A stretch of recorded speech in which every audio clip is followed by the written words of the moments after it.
This episode of Wild Talk is one for the books. What? No way. If I say the name Shaun Umscheid, you may not know that, but if I go, what? No way, you probably will pick up on that. Did you know he hunts? We get into it in this segment. Faran Schaber from the Alberta Wildlife Federation joins me. It's going to create a negative effect to hunters out there. We talk disease management, elk farming, and feral horses. This is a segment you don't want to miss. Wild Talk is brought to you by Aventura, Timber Stoves, Hornady, and Wild TV Plus.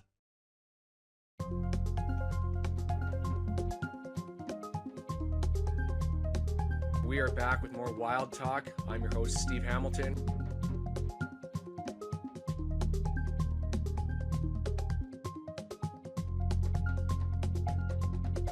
We are back at it for another social segment on Wild Talk. All right, everybody, we're back with Wild Talk.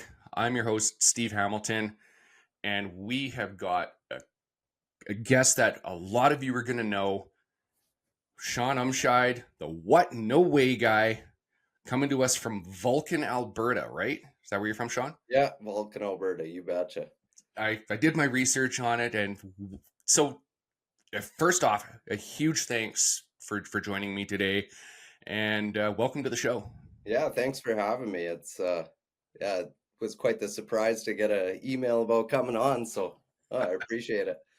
Hey, this is going to be a great chat because a lot of people know you for having something like, is it 9 million followers across all social media platforms? But we're going to dig into a little bit later is a lot of these people aren't going to know that you're a pretty avid hunter. Yeah, so we've been hunting since as long as I can remember, and it's not something I've always I have always put it out there. It's just with the recent internet fame, if you want to call it, it's interesting. I can only imagine. So, like I said, a lot of people are going to know you from the what, no way. So I want to know is, tell us a little bit about you. Who are you essentially? So I'm just your average guy. I had a welding shop. And yeah, during COVID, we were bored during COVID. I had started up my welding shop and we were bored. We had seen everything there was to see on Netflix and all that. So we downloaded TikTok, and I was using TikTok and the other platforms for my welding business. And I started doing some silly videos on there. And eventually I've always said, what in a way. And I did a reaction video to, I think it was a wrench on a screwdriver, and I threw in the what, no way, and it just blew up overnight. And it's crazy how quickly things can take off. I'm just trying to keep to myself, and now everyone knows me, and it's been interesting for sure. I can only imagine. And how was it trying to keep to yourself when you just came back from SEMA, right? Yeah, so we were down at SEMA. We have a few brand partners that we work with and stuff like that. So we were down at their booths, and CRC Industries, we were down in their booth signing some hats and stuff, and Pro Charger and a few other people. And it's a crazy show. If you've never been to SEMA, it's a show to go to. It's very overwhelming. It's 4 days of walking and seeing, like, it's sensory overload with the amount of stuff you can see. And yeah, there's just like, there was an Illumin Duty Ford truck that was fully polished, and I had been following that guy. It was funny because I had been following him kind of through the start of his TikTok fame, I guess you could call it. And I was excited to see the truck. I hadn't seen it yet. He didn't post anything on TikTok. He just talked about it. And so that was the first truck when I got off the monorail there. I looked for it. We found it. And it was so funny because he was excited to meet me, and I was excited to meet him and look at his truck, and it was just crazy. Like the whole thing, everything was polished on it. Yeah, that's the place you see the wildest of the wild for vehicles.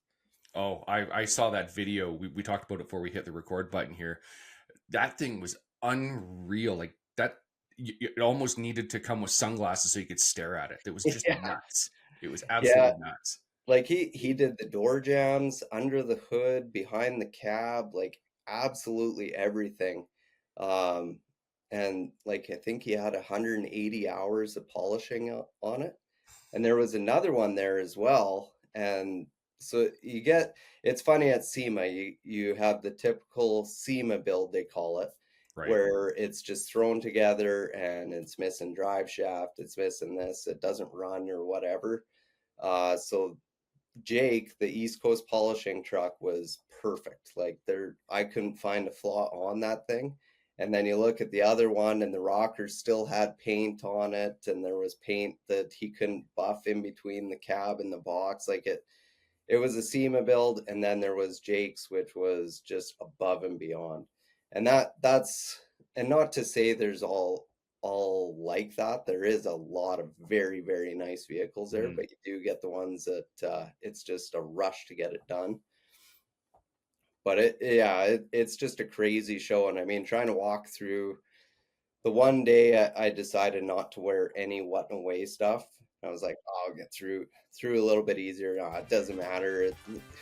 People recognize me everywhere I go. So let's dig into the origins of the what no way. How did that happen? You said you were bored during COVID. So I've been saying what in a way for as long as I can remember. Like it is a lot of people think it's just a made up thing that I came up with, and I definitely didn't. It just we were bored during COVID. We were sitting on the couch and looked at my wife. I'm like, I'm gonna put TikTok on my phone, and so I started watching videos, and I started seeing other people able to like promote their business and stuff. And I have had a welding shop, so I was like, well, let's see if it helps my shop. And so I started, like, I was making a few different things that no one else was, and it really, really boosted the amount that I was sending out. Like it was like, I mean, I was selling products down to the States and all that. So it helped my business that way. And then, yeah, like I had another account that was called the It's Just Money car. And it was me working on my Chevelle, and no one wanted to watch me work on my Chevelle. I think I had 150 followers on there. And when the first reaction video I did on my welding profile, it blew up overnight, like 2 million views, something like that, and like all this, like 10,000 new followers overnight. I'm like, holy crap, like what's going on? So I did another one, and same thing, it really hit, and people, oh, what, no way, that's awesome. So I changed my It's Just Money car profile over to What in a Way, and we just started doing reaction videos, and it just, like, within, I think it was a couple months, we were at 1 million followers already. And every social just blew up, like our Instagram, our Facebook, everything. So you're And over yeah, 9 million followers now, eh? yeah, we're about hovering right at about 9 million. It's absolutely insane. And just to think that it was that easy for you. And I know that there's some people out there that they argue, oh, I'm shadow banned or the algorithm is against me. Just you need to have that content that resonates. Like I found, especially with TikTok, you have to have something with it. Like it's so easy to just swipe your thumb and scroll, right? And Yeah. with the What in a Way, it catches you. Like Hmm. within the first 3 seconds, it catches you with What in a Way. And then if you like it, you keep watching. If you don't, you can scroll. And the algorithm worked good for me for like it like we were every single video, like I had 30, 40 videos that were over 1 million views in a row. It was absolutely insane. Yeah, I don't even remember when I first came across your channel. It was same sort of thing, just doing the mindless scrolling, and it was your face. What? No way! And it's like, what's this about? And okay, click. Oh, he's from Canada. I'm gonna watch a little bit more, and it's just everybody seems to know the roar. It's nuts. They may not know It's your face, but they know the catchphrase. yeah, it's so funny. Like everyone calls it the roar, and I never really thought of it that way. And I get people coming up, do the roar, do the roar. So let's dig into the hunting side of you. That's something that you put on your social media, but it's not something that is traditionally in, I don't want to say in your face with the roar, but it's who you are.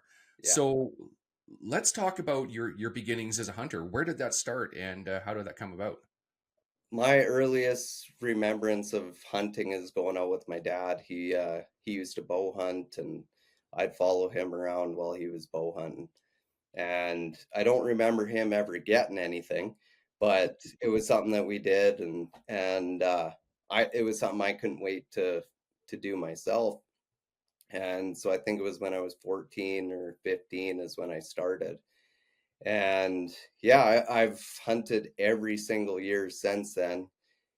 And most recently, like in the last, I think, 8 years, I've had some stomach issues that it seems like if I have beef from a store, my stomach is upset. Like I can't keep it down. Like it's weird how just all of a sudden I can't eat beef. Like 90% of our meat in the house is wild meat.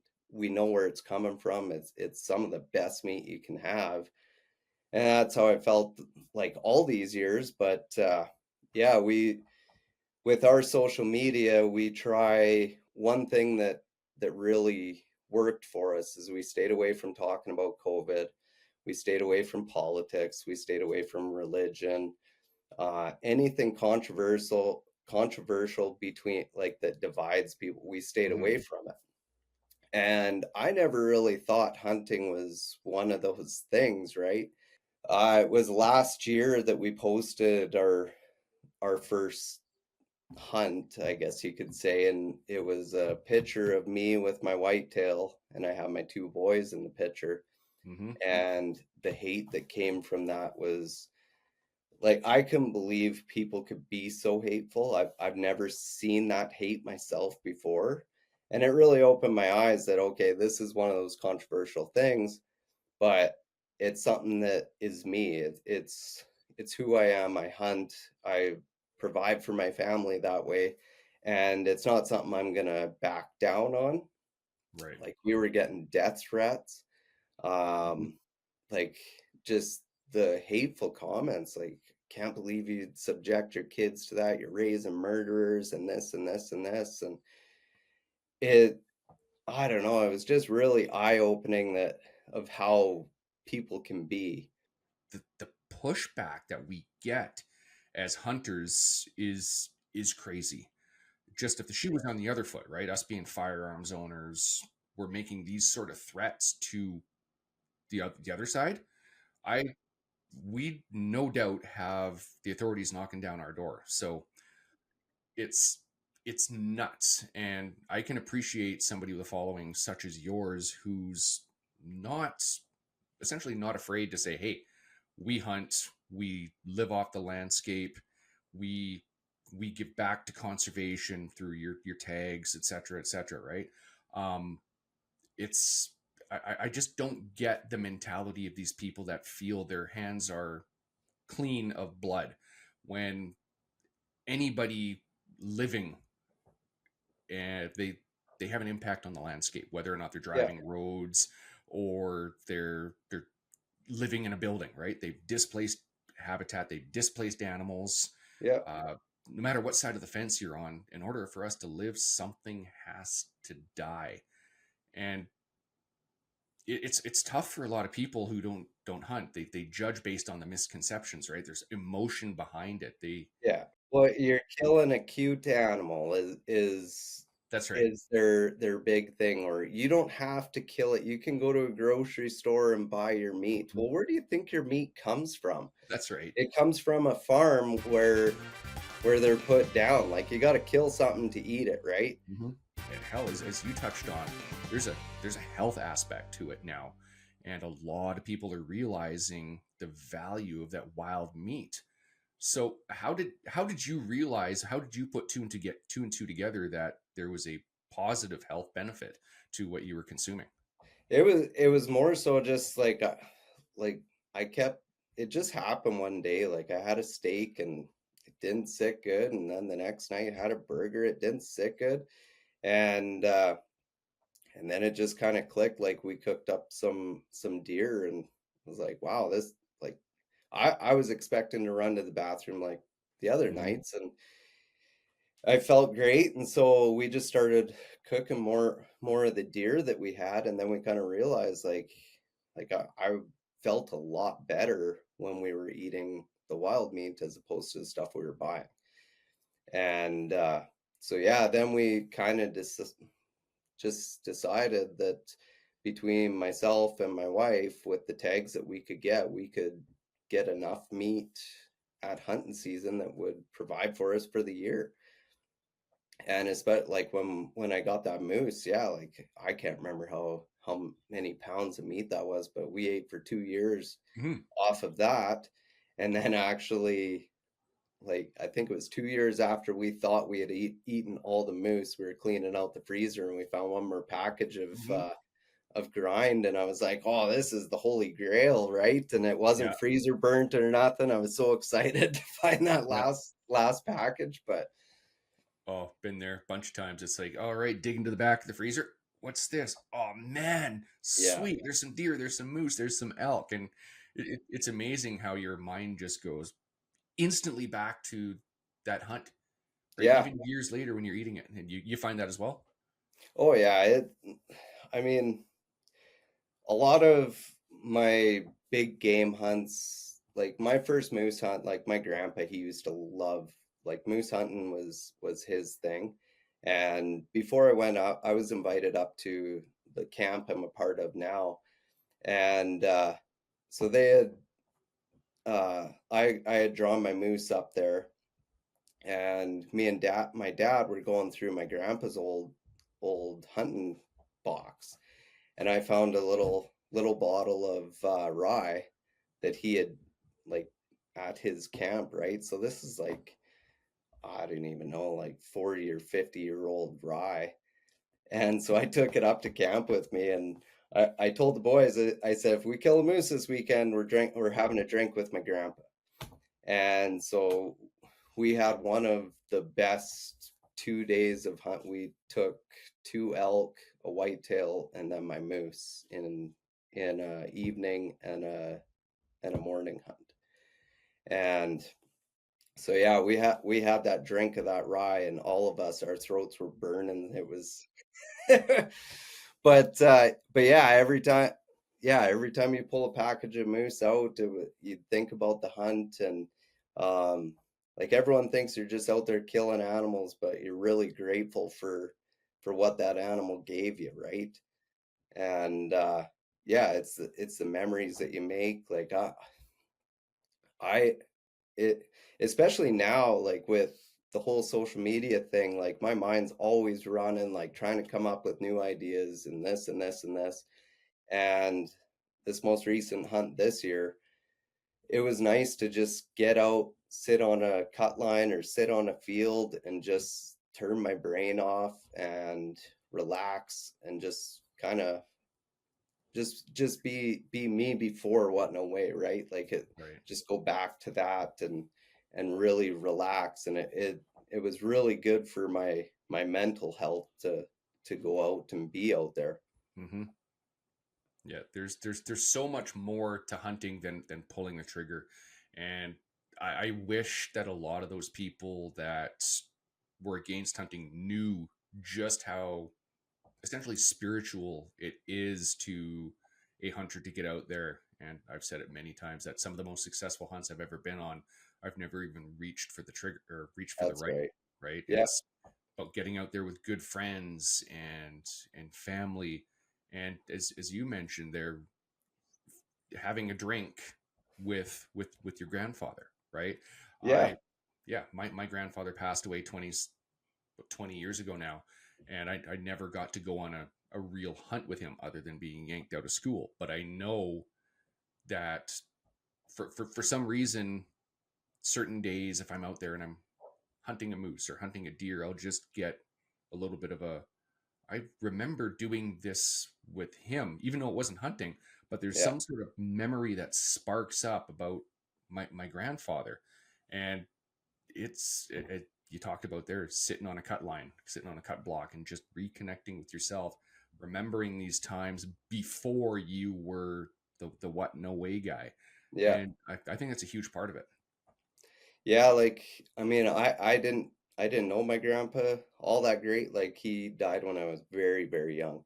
Right. And all I ever heard was like since I got into hunting and the outdoors and stuff like that, like my mom and my dad would both say, like, you would have loved going out with your grandpa. Like he Mhm. loved this stuff. You guys would have done so much together. So it was pretty cool to find that bottle of rye and take it up to camp. And yeah, our throats were burning for a couple days after, but it was it And, was it was pretty awesome. he was watching, telling Oh, you for that sure.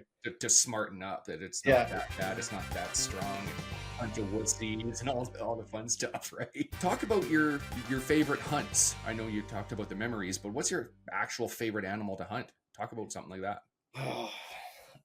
Tough question, eh? I love hunting whitetail. Whitetail's one of my favorite. I live on like it is bald ass prairie out here, and they are one of the hardest animals to hunt out here. Like I've hunted antelope, and I mean, compared to a whitetail, an antelope's easy. They're stupid, in my opinion. Okay. But yeah, the whitetail around here, like I mean, first day out, they learn where they can and can't be, and you gotta outsmart them, and it means putting on a lot of miles and trying to be where you think the next hunter up the road is going to push them, because there's a lot of road hunting around here, and you're trying to play the other hunters as well as the deer themselves. Right. But I think my favorite hunt was probably my moose hunt. Just with the connection that my grandpa liked, that was his favorite animal to hunt. And that morning we had taken 2 elk out of that field, and it was kind of my first experience like in a hunting camp, like staying in a wall tent. Um, we had so there was 5 of us on a quarter section, like surrounding a quarter section oat field, and we got elk all through this whole field in the morning, and I ended up getting busted by a cow and a calf, and so I'm out of the game, and then we end up pulling out 2 bull elk out of there. And then that night I was like, well, I'm gonna go back there and sit on the field and see if anything comes out. And so I ended up falling asleep on a burn pile that was there. Like got there, and like in camp, you're tired usually. Hmm. So I had myself a nap, and I woke up to a coyote about 15 feet away from me, kind of sniffing, seeing what's going on, and all of a sudden I hear something crashing through the trees, and I'm like, well, it's either a big deer, a big elk, or a moose. And sure enough, it was probably a 2-year-old moose walked out. I didn't know, but my buddies, they were up the access road holding some other hunters out of there that didn't have permission, and like they were ready to go to like fists, right? Like my buddy's like, we got a hunter down here, and like you aren't going in. And so there was this whole thing, but then I shot this moose, and he's like, well, I guess we got to go to work. So so they came down and helped me load it up, and yeah, that's probably my favorite hunt that I've been on, is that moose hunt, because it Yeah. really opened up my eyes to the whole wall tent hunting and being away from civilization. Like it's not just okay, we'll just drive home and go to sleep. It's no, you're sleeping on a cot and you're freezing your ass off when the fire Mhm. goes out. But yeah, that's probably my favorite. Yeah, there's nothing worse or better, depending on your point of view, than getting up at 3 in the morning to take a leak in a wall tent, realizing that the stove needs to be not just Yeah. stoked but relit. It's Yeah. Well, getting and that was crazy. kind of always the thing that I took on too, like because I hate getting up in the morning to get ready to go hunting, and everything's freezing cold. So like I would set my alarm for like 3 in the morning or 2 in the morning, and I'd restock the fire just so I could wake up warm in the morning. No one else in the tent cared. Awesome. So as we start to wrap this up, I want to know, what's your bucket list hunt? If you could go, I'm talking anywhere in the world, price is no object, what would it be? So I got kind of two. I'd love to do like either Alaska or Yukon moose. Mm-hmm. I think that's kind of on everyone's list, like the big animals up there. But the other one is red stag in New Zealand. Good call. I love the antlers on those things is just incredible. And the landscape there, I think it would be an absolute blast to go to New Mm-hmm. Zealand and hunt there. Yeah, I've got a couple of buddies that have been. They went last year, I think it was, and then they're going back this spring. So Nice.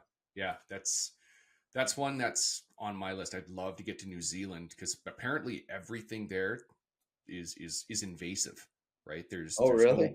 yeah, like they have whitetail in New Zealand. Oh, I didn't know that. Me neither. they got some cool animals there. So awesome, Shaun.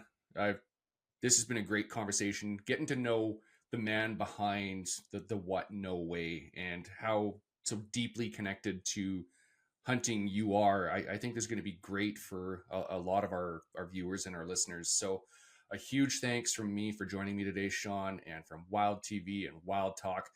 But you know what I'm going to ask for right now. What? No way. Awesome. Thanks, Shaun. We'll have to thank you. connect in the future. What? No way. Hello, everyone. Kate Rundle here, back at it with more Kate's Wild Finds on Wild Talk. We're super stoked to have Shaun on the show with us today. So in true What No Way fashion, we pulled some pretty deadly clips for you to take a look at. Let's check them out in 3, 2, 1, let's go. What's gonna happen? They about to fight. No. Boy, they about to fight. No. They about to fight. He finished. What the fuck? He ran.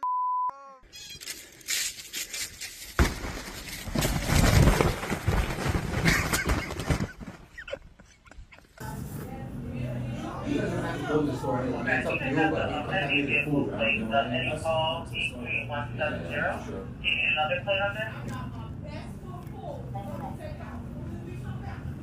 Okay, go ahead.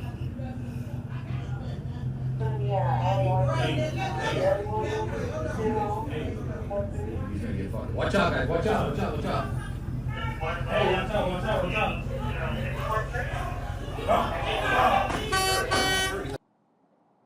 All right, everybody. Hope you really enjoyed those deadly clips. Stay tuned for more Wild Talk. All right, everybody, welcome back to another exciting episode of Wild Talk. We got an amazing guest here that is from the Alberta Wildlife Federation. I'd like to welcome Faran Schaber, who's the president of the organization. So, Faran, a huge thanks for joining me today. You're quite welcome. So, the Alberta Wildlife Federation is a trade name of the Alberta Fish and Game Association, who has been the oldest and largest conservation organization in Alberta, established in 1908 in the Calgary area. In 1927, we were actually incorporated, so we will be coming up on our 100th anniversary of incorporation in 2027. We currently have approximately 65 members who are our clubs within the organization, and they're members, the affiliate members of the organization. So we're representing approximately 16,000 people. That's impressive. So you've got a bunch of affiliate clubs, and each club has membership, correct? Correct.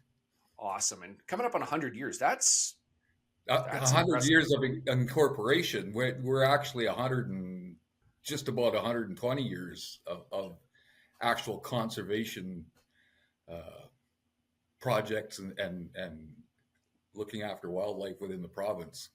That's incredible. That's a huge kudos, and I know there's a lot of work that goes in behind the scenes in these organizations. And to do it for 120 years, that's one heck of an impact you guys and gals have had on the landscape. So that's exactly why I've asked you to join me today. I read an article about 2 weeks ago at the time of this recording that was talking about elk farming. So this article talked about wanting to potentially open up some what they called high fence hunting on elk farms around the province.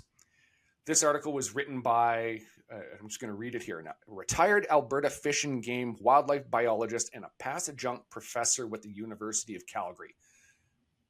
This guy knew what he was talking about. He's got a science-based background, but this article was, for lack of a better term, it was scathing. So let's dig into, from your point of view, what are the positives and negatives of this approach, essentially putting together high fence hunts? So we have to go back in history a little bit to see why it was established. Our organization was dead set against the elk industry starting game farms within the province, and we fought hard. And the government of the time decided to allow them as a diversification project. Right. And at that point, it was only for breeding stock. They found that they couldn't make a living at breeding stock because it's the same in the cattle industry or whatever, where it's not what you know, it's who you know. So you got two guys that are willing to pay each other a lot of money, and they say that, okay, now this is what the price is worth. But that's not a fair idea of what the animal is worth based on farming background. So we fought against it. Then they established that they could harvest them and sell the meat.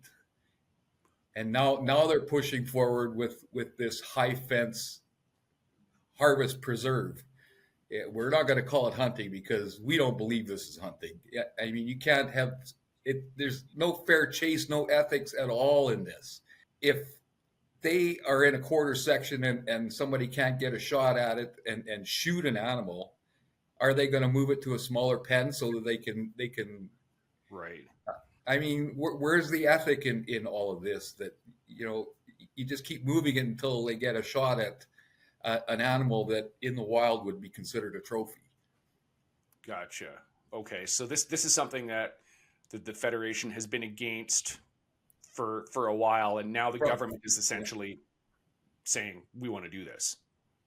Well, it's rumors. They haven't announced they're going to do it. We've got letters to ministers already trying to shut it down, and we're in the process of trying to work with other like-minded organizations to put some kind of a media campaign together so that the general public gets an idea of what they're trying to do and see if we can get some footing there. Okay, so I know when I sent you the article and asked you to be on here, you had to take a read of it, and for lack of a better term, that was the first you'd heard that this was essentially moving forward. Well, and we knew it was moving forward. It's just that was the first that I'd seen that article. So gotcha. Okay. And when I read it, when I sent you the email saying that I don't know if I can add anything to this because he covers just about everything in there.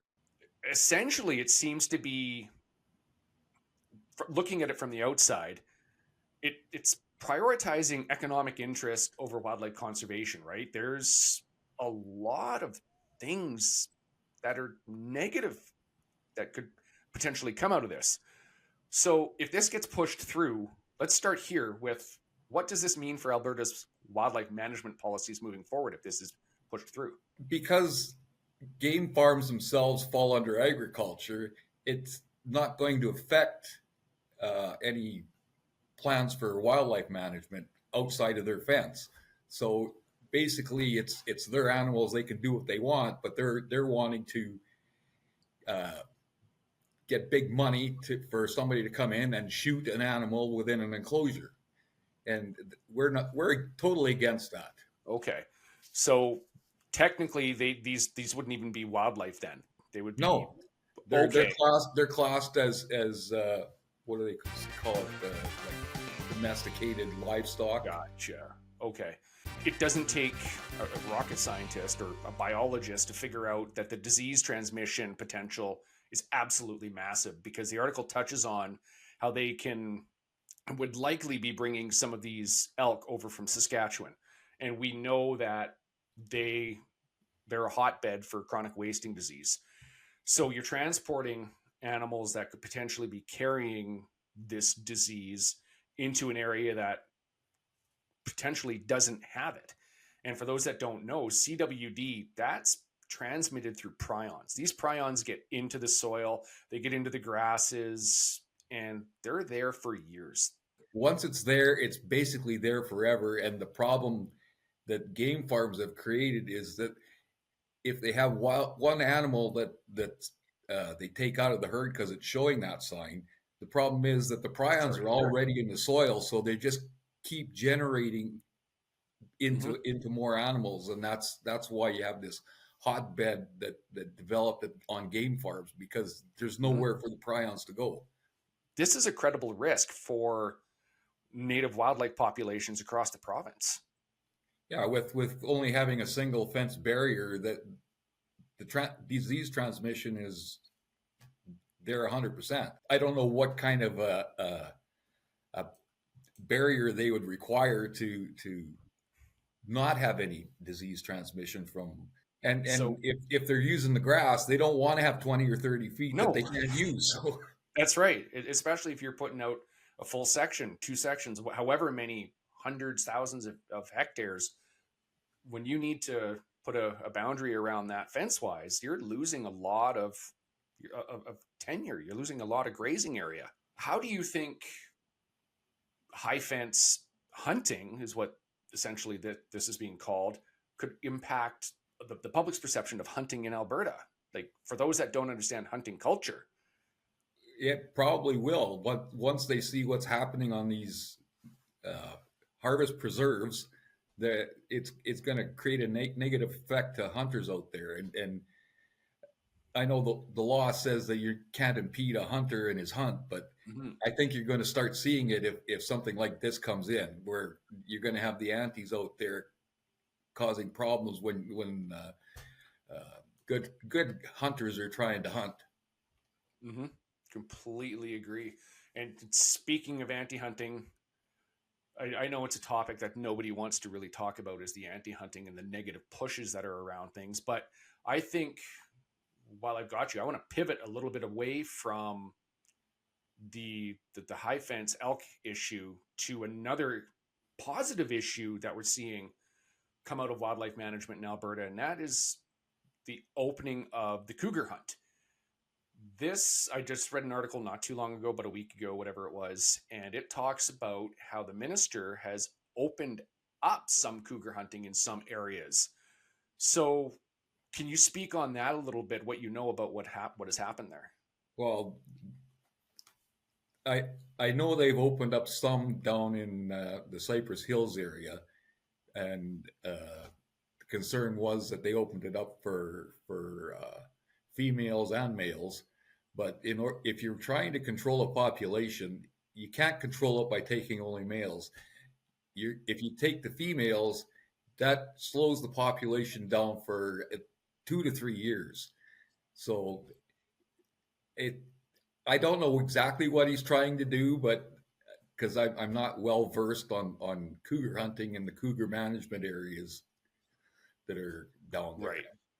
What caught my attention is the ministers said that they figure there's a population of about 2,000 in Alberta, and the carrying capacity is about 1,500. So they want to take out 500 cougars. So I can absolutely applaud the government there to say, you know what, hunters are our first line of offense on this, so let's bring them in.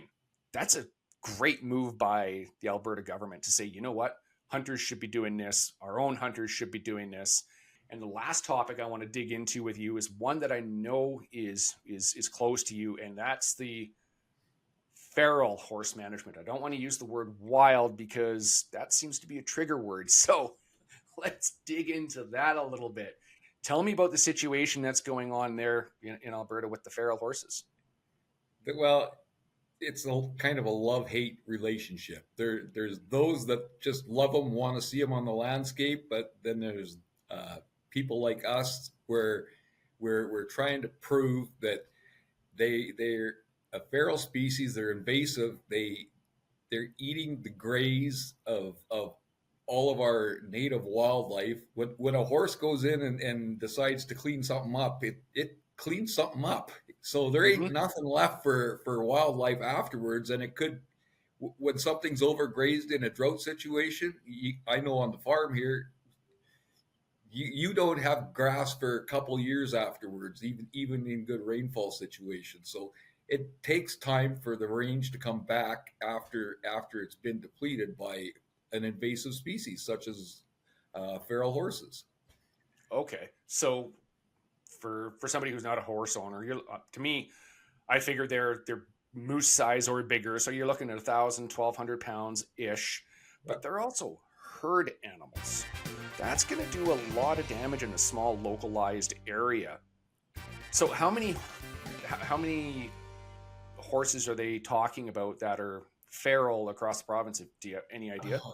I can't remember. There's something in the neighborhood of like 3,500 head in different bands right along the eastern slopes of the Rockies.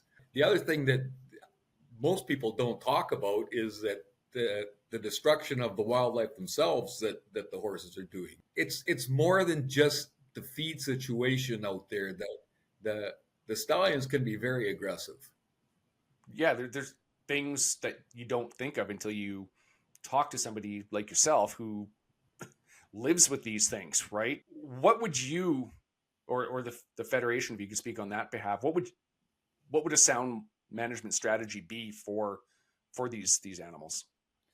Well, to follow the recommendations of the Feral Horse Management Committee, and somehow they've got to figure out a way for contraception on so that that whether it's gelding the stallions or figuring out some way that the mares can't get impregnated, what have you, whether that's getting a bunch of horses together and taking them to a slaughterhouse for and doing it that way, or whether it's trying to break some of the young ones and turn them into riding stock, what have you. What role does science-based management play as a whole in maintaining the health of a wildlife population or farm raised in Alberta? Like, what would the Alberta Wildlife Federation love to see as a best case scenario for anything we've talked about? Well, we need to have better surveys on what populations are and not just rely on hunters out there giving a population estimate. So it requires some more work from the government to find out what actual population is, to allow for allocation of tags to hunters and the commercial industry to harvest species so that we can keep a sound herd.